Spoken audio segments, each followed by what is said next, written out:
ఈరోజు చాలా సింపుల్గా స్పైసీగా చికెన్ కర్రీ అయితే చేసుకుందామా. అది కూడా హోమ్ స్టైల్, చాలా బాగుంటుంది. తిన్నారంటే అస్సలు వదిలిపెట్టరు. మీ ఇంట్లో వాళ్ళు పదే పదే అడుగుతారు. ఇది కూడా చాలా అద్భుతంగా ఉంటుంది. ఒక్కసారి ట్రై చేసేయండి. రోటీలోకి, బిర్యానీలోకి, రైస్లోకి అంత బాగుంటుంది. సో ముందుగా అయితే చికెన్ని మ్యారినేట్ చేసుకోవాలి కాబట్టి చికెన్ బాగా వాష్ చేసుకొని అందులోకి pepper powder, coriander powder, chicken masala, curd, salt, కారం, పసుపు వేసుకొని బాగా కలుపుకోవాలి. అవునట్టు మర్చిపోయాను, జింజర్ గార్లిక్ పేస్ట్ కూడా యాడ్ చేసుకోవాలి అండ్ ఫ్రైడ్ ఆనియన్స్ కూడా. ఇవి బాగా మిక్స్ అయిన తర్వాత ఇలా మ్యారినేట్ చేసిన చికెన్ని ఫ్రిడ్జ్లో పెట్టి హాఫ్ అన్ అవర్ రెస్ట్ ఇవ్వండి. అప్పుడు మసాలా చికెన్లోకి బాగా అబ్జర్వ్ అవుతుంది కదా, అప్పుడే టేస్ట్ అనేది అదిరిపోతుంది. సో నా ఛానల్ని అయితే చూసి వెళ్ళిపోతున్నారు కానీ సబ్స్క్రైబ్ చేసుకోవట్లేదు. నా ఛానల్ 500కి దగ్గరలో ఉంది, 402 ఉన్నారు.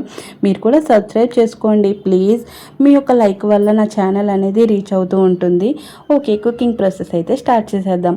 హాఫ్ అన్ అవర్ తర్వాత పాన్ హీట్ చేసుకొని అందులోని ఆయిల్ వేసి ఆనియన్స్ అండ్ గ్రీన్ చిల్లీస్ వేసాను. ఆ తర్వాత ఆనియన్స్ గోల్డెన్ కలర్లోకి వచ్చే వరకు ఫ్రై చేసుకున్నాను. తర్వాత చికెన్ అనేది వేసుకున్నాను. చికెన్ వేసుకొని కలుపుకొని తర్వాత అందులోనే టమాటోస్ యాడ్ చేసుకున్నా.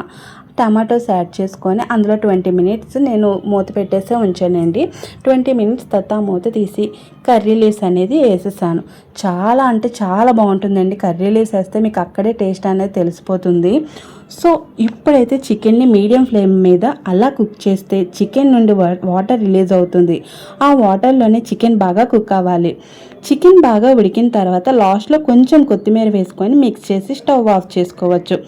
సో అంతేనండి, సింపుల్గా స్పైసీగా super tasty chicken curry ready. So మీరు కూడా ట్రై చేస్తారు కదూ. మీకు ఈ సింపుల్ చికెన్ కర్రీ నచ్చితే లైక్ చేయండి. కామెంట్లో మీ ఫేవరెట్ చికెన్ రెసిపీ చెప్పండి. ఇలాంటి హోమ్ స్టైల్ రెసిపీస్ కోసం సబ్స్క్రైబ్ చేసుకోవడం మాత్రం మర్చిపోవద్దు. Thank you. ఇంకా మీకు ఎలాంటి వీడియోస్ కావాలన్నా సరే నేనైతే చేస్తాను. మీ కామెంట్ అనేది తెలియజేయాల్సిందిగా కోరుకుంటున్నాను.